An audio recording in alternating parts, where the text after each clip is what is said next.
Hey everybody, today we're going to do a simple before and after water change here on my wife's tank.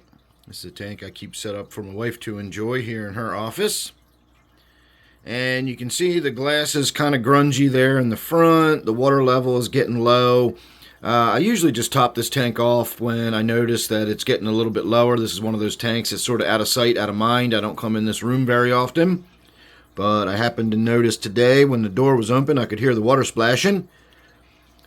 So I think we're going to get in there and just go ahead and do a basic water change the filter out, we'll get the glass wiped down, and that's pretty much all we're going to do today. This is again going to be just a simple before and after. This is my albino angelfish. There's nothing special about that.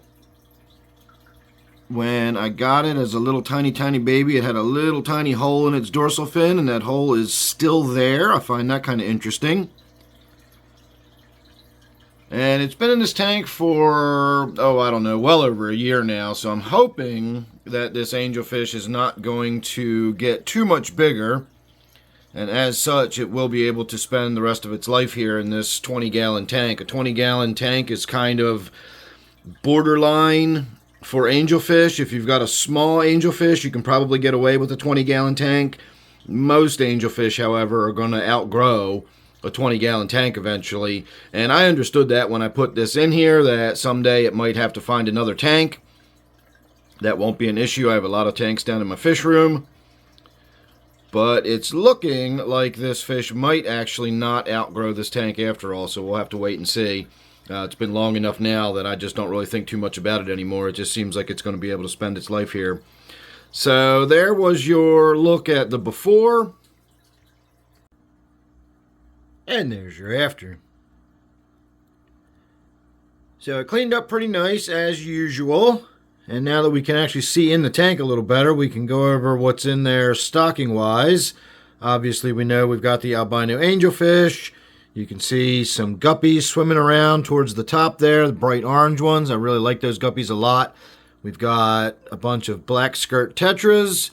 And we also have some Pristella tetras in the back. They're a little tougher to see at the moment. They're not really out and about swimming around. There's a little better look at the angelfish.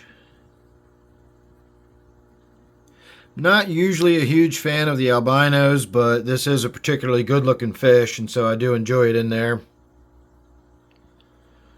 I removed a lot of Java moss, but that's all we did as far as plant removal. I got the glass cleaned down. All we did was take 5 gallons out, so that's roughly a 25% water change on this 20-gallon tank.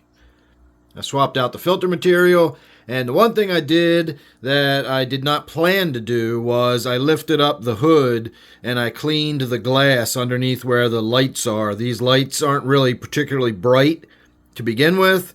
And then, of course, the algae and cyanobacteria and stuff grows on the glass, and it reduces the amount of light getting into the tank even more. So I did actually wipe that all down today, and now the tank is nice and bright and cheery again. And hopefully it'll just keep on ticking over like a clock. So there you go, everybody. That was your before and after on my wife's 20-gallon tank. Hope you enjoyed that. Make sure you're subscribed, and don't forget I do live streams every Friday night and Sunday night at 8 p.m. Eastern Time. Thanks again for watching this one, and I'll see you real soon on the next one.